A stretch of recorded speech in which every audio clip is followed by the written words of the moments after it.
Hello and welcome to the education session for RPM 96.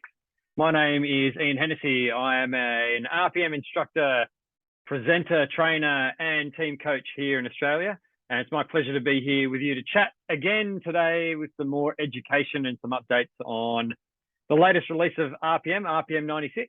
I'm going to grab my share screen and put up a little bit of a PowerPoint for you again. Although I'll flick back to you later and do a few little practical things to show you some information about what we're learning today. Okay, let me just grab the screen up for you here and let's get underway.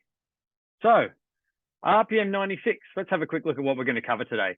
So the first thing we're going to do, always a great idea, is to stop and have a look at what's unique about this release. What's unique about RPM 96? We'll talk about a quick education review from last time. We talked about maximizing the choreography notes and some of the other information in our choreography notes. We're going to cover that off again, just very briefly. Then we're going to move on to having a chat about muscle activation for efficient riding. We cover off some pedal stroke stuff in our initial module training, but for some of that may have been a while ago. And if we can understand a little bit about muscle activation within the pedal stroke, it then gives us more information to use when we're coaching pedal stroke within a class. So that's the big thing we're going to cover off in the education session today. Then we'll have a quick recap at the end. Okay, RPM 96, what's unique about this release? Well, you know, we say this every time, but RPM always has this great mix of amazing music that's really uplifting and creates a journey from beginning to end. I think you'll really like the music in this one again. There's some fast stuff. There's some different sounds, very different sound for track 5 and track 6, I dare say. Track 6 is a little bit different to the standard track 6, but I think you'll enjoy it. So great music, brings everything alive, really drives the workout. And we need to remember that because we build our entire coaching process around the music and having fun as we work out on a bike. Okay, the other things that are unique about this release, be very aware that we do a lot in this release where we hold the resistance, particularly racing resistance, when we get into the recovery phases, and rather than gearing down to a base resistance or something below racing resistance, we maintain racing resistance and then just slow down the pedal pace. Now, this leads to long extended periods of time of maintaining racing resistance. It should help you coach racing resistance as well, because when we slow down with that resistance there, you get a really good opportunity to feel the pressure within the pedal, which you then reuse again when you race the next time.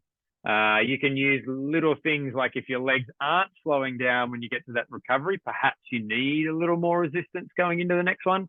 But be very aware that we hold the resistance a lot, even in track 5. So rather than racing resistance, it's attack resistance. But once we set up attack resistance in track 5, we hold it right the way through. There's one opportunity to add a little bit more and make it bigger, but we don't back down. We use slower pedal pace to find the recovery. So be very aware of that. It's natural for people to want to dump resistance at the back end of a racing effort or an attacking effort. So we need to be making sure that we let people know that we're not going to back down when we get to the end of a working phase and go into a recovery. So that's one of the unique things about this particular release. The other thing is track 5 has quite a different sound. You might listen to it and on first listen, some people think, that's a bit interesting, perhaps not what you would think for track 5. Once you ride it, you'll see that there's quite a workout in it. The one thing to remember here is this is still interval training. The track actually starts quite slow and it starts with a climb. So we add climbing resistance, we stand and climb, and then we work on the pace, building the pace, and then adjust the dial down to attack resistance when we get into the interval part of the track. We've then got 4 intervals that progress in length. So we go from 10 seconds to 20 seconds, 20 seconds to 35 seconds, 35 seconds gets longer again. So we have 4 intervals which get longer and longer and longer with each one. Recovery in between them, but we don't back the attack resistance down. So we hang on and slow down to recover. So track 5 is a little bit different. I hope that you enjoy it. It's certainly got some driving music, but perhaps not what you would have thought of for a track 5 piece of music. So there's some of the unique stuff about this release. I'm sure you'll find some other things that are a little bit different or unique to this release. But those are a couple of things I thought would be good to bring to your attention as you go about learning and teaching these tracks. Okay, the next thing we're going to do is just a very quick review of what we covered in the education session last quarter. So we talked a little bit about maximizing choreography notes. We've traditionally had these choreography notes. They've been around since the beginning. That's what makes it pre-choreographed workout. But classically, we think of it as being the list of things that what we do. What position are we in? What resistance are we putting on the dial? And what pace are we pedaling at? That tells us what to do and when to do it. The thing about the choreography notes is that it's so much more than just what to do and when to do it. The choreography notes contain track focuses. They can contain performance ideas, track tips, and all these things combined together. If you read through all this information and read through the whole booklet that comes out with the choreography notes, what it does is gives you some ideas on how you might plan to teach a track. So it gives you ideas on things you might talk about, key factors that might be important, performance ideas, things that you might want to do to bring the track alive a little bit more. So reading through all the information in the choreography notes helps you to plan for your track. So I encourage you to read through everything. There's so much information there. Then using these resources, it gives you the ideas, and then it helps you to set out external objectives or focuses or aims. So this is telling people at the beginning of a track what it is we're trying to achieve within the track. From there, the coaching that you carry through that track will be based on that objective. And so it helps you to determine how you're going to coach the rest of the track. So take time to read through all the information in your choreography notes. There's so much there. Soak it up. Use the information that's there to give you ideas on how you can teach it. Go about setting an external objective and then coach to that external objective. That helps people get more from their workout, more than just what to do and when to do it. That should really help to improve what you deliver as an instructor and what people get from the class. Okay, now here's the big one that we're going to cover off today: muscle activation for efficient riding. As I said earlier, we cover this off in your initial training module, but for some of you out there, you've been teaching RPM for many years, and perhaps this stuff might be a little bit rusty. I understand that some people who teach RPM may work within health field biomechanics, where you may be personal trainers, you maybe deal with biomechanics regularly, but there's also a lot of RPM instructors who have this as a second job, and perhaps they're not otherwise in the fitness, health biomechanics type industry. So we're going to cover off some basic biomechanics on how we move, and then apply that to the pedal stroke. So I'm going to bring up a slide here, which has got two diagrams on it. The first diagram is a diagram of a person, and we've got highlighted certain muscles. So on the back of that person, we see in bright red, we've got the glute max is highlighted. On the other side, we've got right down the front of the leg, we've got the green, which is the rectus femoris, and the purple and blue muscles at either side of that are the vastus medialis and vastus lateralis. And these are three of the four quad muscles, which are in the front of the leg. So I highlighted these two groups of muscles because these are the dominant muscles within the pedal stroke when we're pedaling. Now, on the other side of your screen there, you'll see a circle representing a pedal stroke, because when we pedal, we move around in circles and it's always in one direction. Now, if we look at that, it's turning in a clockwise direction. You can see 12 o'clock, 6 o'clock. So we see the face of a clock essentially. And right on the outside is a red band, and it starts just past 12 o'clock and it moves around to what would be probably about 4 o'clock. Now, what that color represents is where the glute max is active. That's where it's most active. So the glute max starts up there about midnight, about 12 o'clock, sorry, and it's most active down the pedal stroke until around 4 o'clock. And if we look at the other, come in a couple, we've got a green, the purple, and the blue, which are the quad muscles.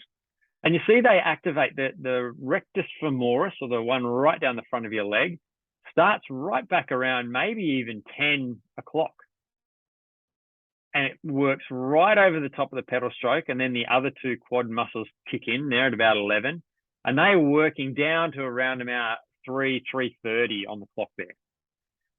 So what we identify is these two groups of muscles, the glutes and the quads, which are the dominant muscles within the pedal stroke, are working from around about 10 o'clock round through to about 4 o'clock or so, depending on the individual. And this is the powerful part of the pedal stroke. Okay, that's what's on the diagram. Now, if all that I just said sounds a little bit gobbledygook and doesn't make much sense, I'm going to stand up and show you some movement, and hopefully this will help you to understand the actions and the muscles and how they work. So I'm just going to unshare the screen here for a moment so it comes back to me. I'm going to stand up and just angle the screen down there a little. So if I come back over here, we're going to look at some movements at the hip and at the knee, and then how the muscles that activate those movements and how they relate to a pedal stroke. So let's first of all start with the glute muscle. Now, what the glute muscle does is to extend the hip. So here's my hip joint just here. If my leg is forward, the hip joint is flexed, and as it moves backwards into this position, it's now extended. And if you were to do that and stand up and take your leg backwards and then feel your glute muscle, you feel that it's squeezing tight as that hip is extending. So the glute muscles extend the hip.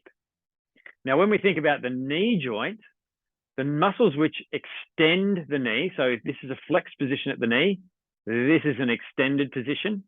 So from flexed to extended, the muscles which take the knee from flexion into extension are the quad muscles. And if you do the same thing, you stand up and you extend the knee out, you'll feel that the quad muscles are activated.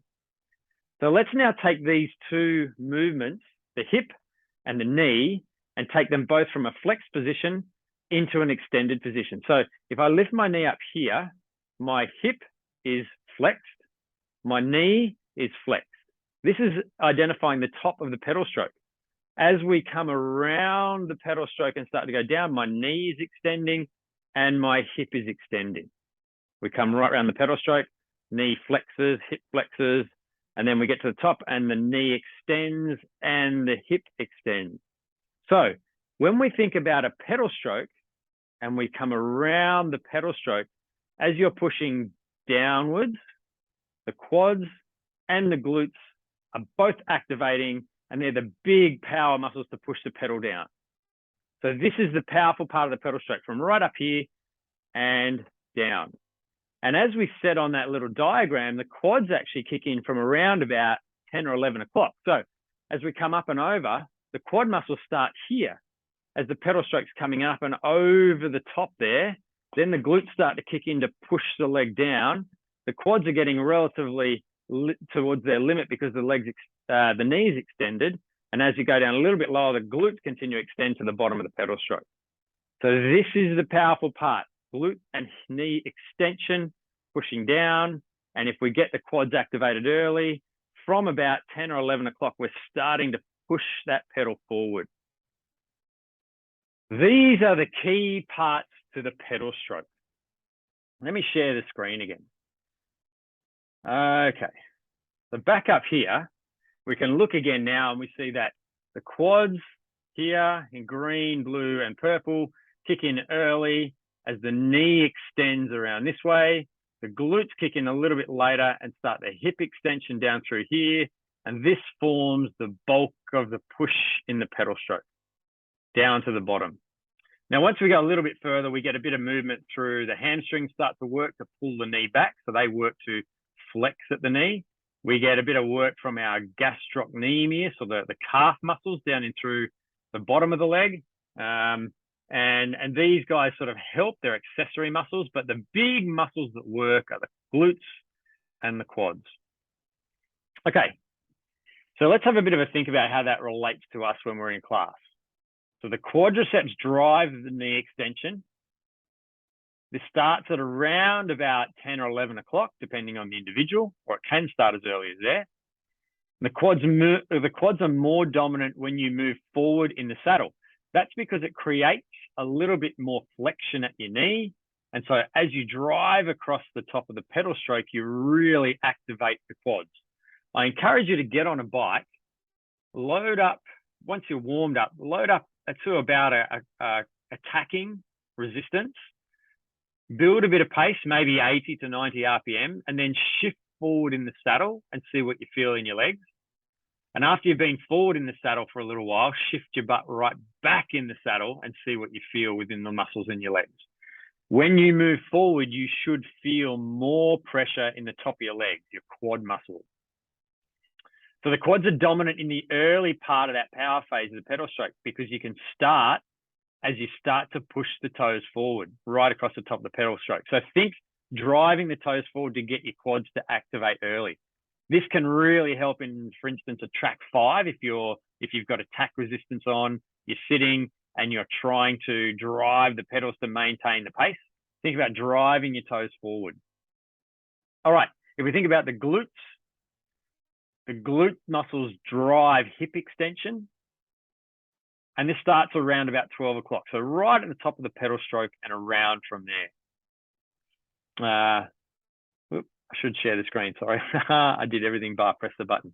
Let me go back here. I'll just run through these again. So the quads drive extension, the knee extension, this starts as early as 10 to 11 o'clock. The quads are more dominant when you move forward in the saddle. They're more dominant early in pedal stroke, so the earlier part of the power phase, and you want to think about driving your toes forward. The glute muscles drive hip extension. It starts at around 12 o'clock. So the top of the pedal stroke there and around from there. The glutes are more dominant when you move backwards in the saddle. That should say glutes there. My mistake. So the glutes are more dominant when you move backwards in the saddle. So that's what I was talking about earlier. If you jump on a bike, you load up some attacking or climbing resistance even. You get some pedal pace going on and then slide your butt back in the saddle and see if you feel more work coming from your glutes. So the glutes are dominant in the latter part of the power phase of the pedal stroke. They don't start until around about 12 o'clock, and they'll push a little bit further than when the quads tend to hit their limit or their most efficient part of the pedal stroke. So think of driving the pedal to the bottom of the pedal stroke to maximize the glutes activation. Think about driving the pedal down. You might feel that more when you're seated in a climb, in perhaps track 3 or in track 7, and when you slide your butt back in the saddle a little. The other thing to think about with pedal efficiency and muscle efficiency when pedaling is when we're pedaling slower versus faster. So when we pedal slower, let's pick a number at 60 RPM. And I say 60 because what that represents is 1 push per leg per second. So if you were to just think about, say, your right leg, it's just got to go through 1 circle per second. So we can think about that with a pace that's moving 1, 1, 1. So we've got time to really consider what's going on within the leg within that second. So we tend to get more movement at the ankle. So when you pedal slower, you have more time to push your toes down at the bottom of the pedal stroke and pull your toes up to dorsiflex or bend at the back of your ankle as you lift the pedal up. So when we pedal slower, climbing generally, we can get more movement at the ankles, and this will then activate or utilize more muscles in the lower part of your leg.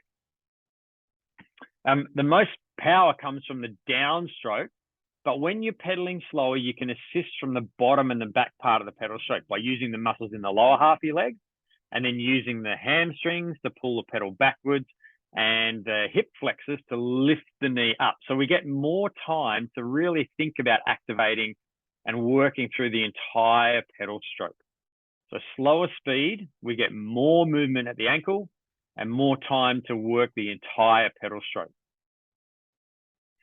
You can move forward or back in the saddle or stand up to vary the dominant muscle group. So when we're pushing down, we're definitely using our quads and our glutes.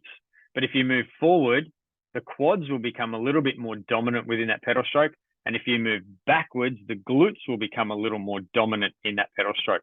If we stand up, we tend to become a little bit more dominant with the quads again, particularly if we stand up and lean forward slightly, like we might do in an attacking phase in a track 5, or even in track 3 or 7 if we go above the beat and we go into an attacking position. So if we stand up, more quads activated, and if we lean in, even more quads are activated and a little bit less driving from the glutes. So we're not saying that the glutes aren't working, they're just not as dominant as the quads at that point in time.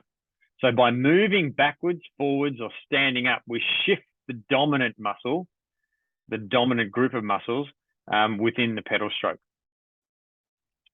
This gives us more ability, the slower speed gives us more ability to work the entire pedal stroke. And if we, by changing position, if one muscle group is becoming fatigued, we can continue to work, we can continue to go up a climb, for instance, by shifting our body position, because we then change the dominant muscle. So the quads might become fatigued, we sit down or sit back, we shift more of the work to the glutes. So by shifting around, we can keep ourselves going, which will give us more endurance. Okay, when we're pedaling fast, we definitely have less time for movement at the ankle. So let's flick it from 60 RPM up to 120. And let's be honest, 120 is not a fast pace in RPM. We're often going up into the 130s and beyond.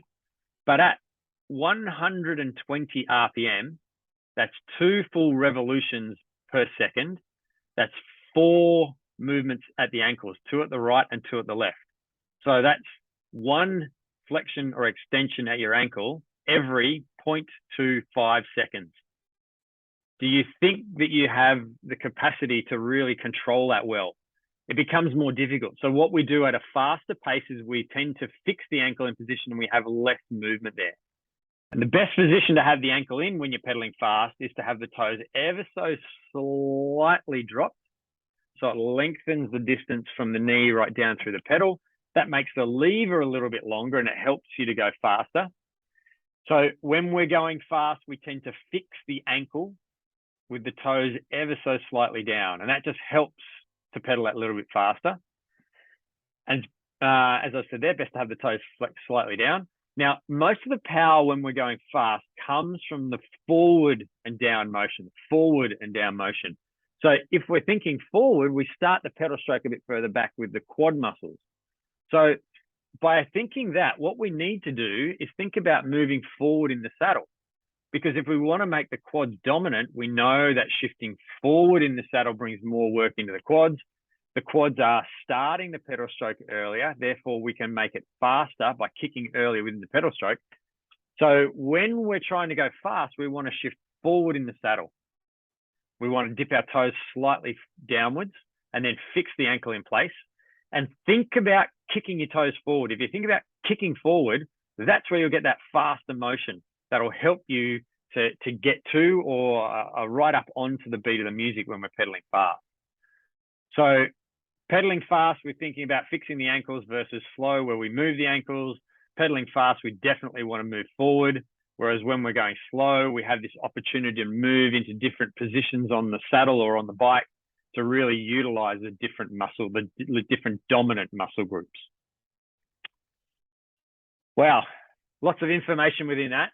One thing I would like to say, and I'm just going to change my share screen here for a short moment, because there's one other thing I'd like to show you here, and that is that in your coaching handbook, in your initial handbook that you get when you are learning RPM as an initial training module, in the back of that handbook, in Appendix 3, is pedal technique, common to every RPM position.